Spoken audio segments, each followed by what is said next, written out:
Hi, you're listening to Unscripted Moments, a podcast about propaganda. My name is Katie Gordon, and I'm a psychologist who writes self-help books for people struggling with suicidal thoughts. I'm super excited to do this guest episode about the last track on Propaganda's newest album, At Peace. I'm a big fan of this podcast, so it's really cool to have this opportunity to do this. The track is called Something Needs to Die, but maybe it's not you, and I actually think it's a really powerful suicide prevention anthem for 2025 and beyond. Now for a little personal context, I want to take you back to 1996 when I first became a Propaganda fan. A high school friend, hi Joy, told me to check out Propaganda's Less Talk, More Rock. It quickly became one of my favorite albums, with a lasting impact on my developing political views. I mean, the album says anti-fascist, gay positive, pro-feminist, animal-friendly right on it, and that inspired me to learn so much more about historical and current activism. I remain vegetarian to this day, partially because of questions that were prompted in my mind through nailing Descartes to the wall.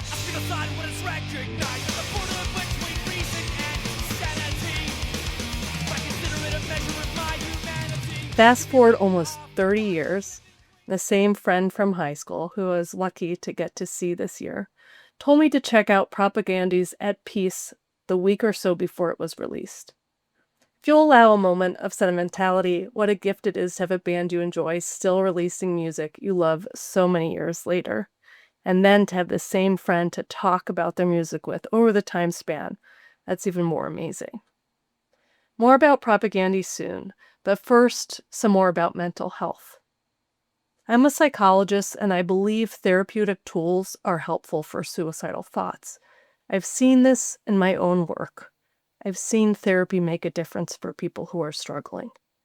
I want everyone to have access to therapeutic tools, and that's why I write and talk so much about science-informed tools for suicide prevention. I also firmly believe that effective suicide prevention efforts must include substantially increasing access to safety, shelter, food, healthcare, and education for all. Discrimination and bigotry must also be vehemently opposed and major targets of suicide prevention efforts. To take just one recent example, the LGBTQ+ youth suicide lifeline through 988 in the USS was terminated last month, despite the fact that it was a highly used free mental health service for a group that experiences higher rates of discrimination, bullying, and suicidal thoughts. If you're an American LGBTQ+ youth experiencing suicidal thoughts and you hear that news, how can you help but struggle with feelings of hopelessness, isolation, and despair? Here's the intersection again with Propaganda. Imagine you're an LGBTQ+ youth. Maybe you are, or maybe a loved one is going through this right now.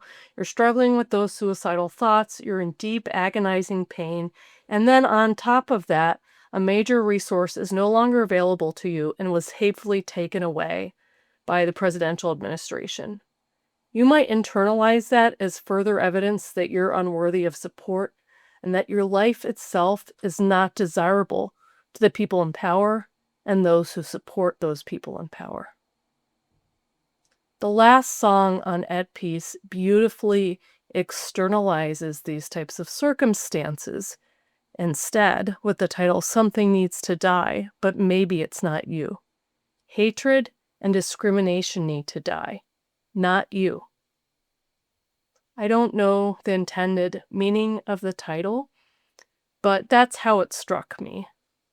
Now let's take a closer look at some of the lyrics.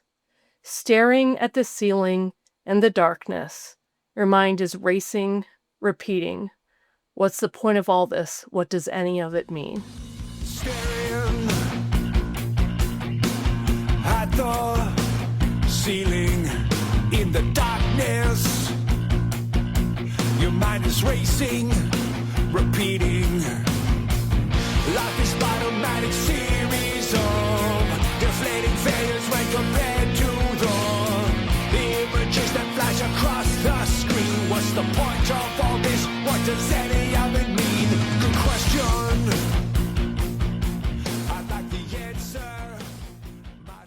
Most of us can relate to that. At one time or another, we have wondered what it all means. Maybe perhaps especially at night when we're struggling and feeling alone. Then back to the lyrics. Good question. I'd like to answer myself. Right? So this is kind of a universal struggling for meaning that we all experience. And then the lyrics say, but there's one thing I know for sure. You were sent here with a gift. Hey, I may not know the meaning of all of this, but you were sent here with a gift. But that great deceiver in your ear, laughing it all off with a sneer, with a derisive discordant blast, is terrified that one day you'll grasp creation don't make no trash. Gift is not heroics or recognition. It's not the hatred. Our demonic leaders keep demanding. It's something so impossibly mundane. Cannot be measured, it cannot be named. It's something so crucial to how things turn out. You were sent here with it to conquer chaos and doubt. But that great deceiver in your ear, laughing it all off with a sneer,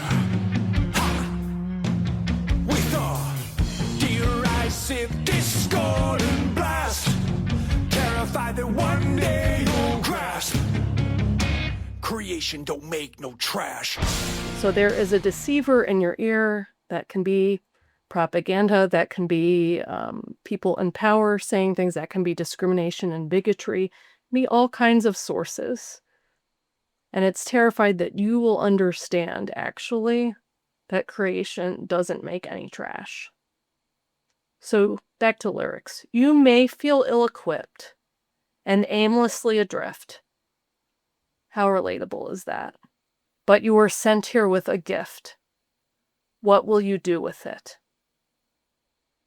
Despite everything hard and hateful, you have inherent value just by uniquely being you. The lyrics of the song are so compelling because they honestly recognize the real challenges in the world while empowering you to use your gift to make your life and community a better place. And that is a true source of hope.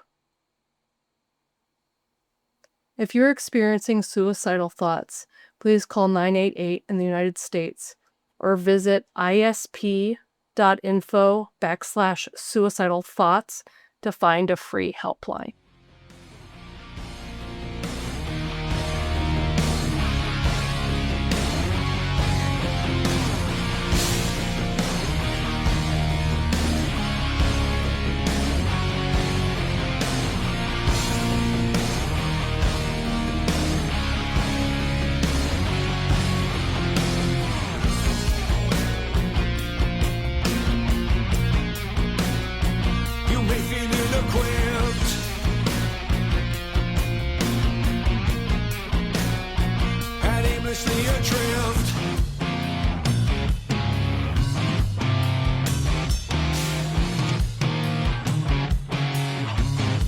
But you were sent here with a gift.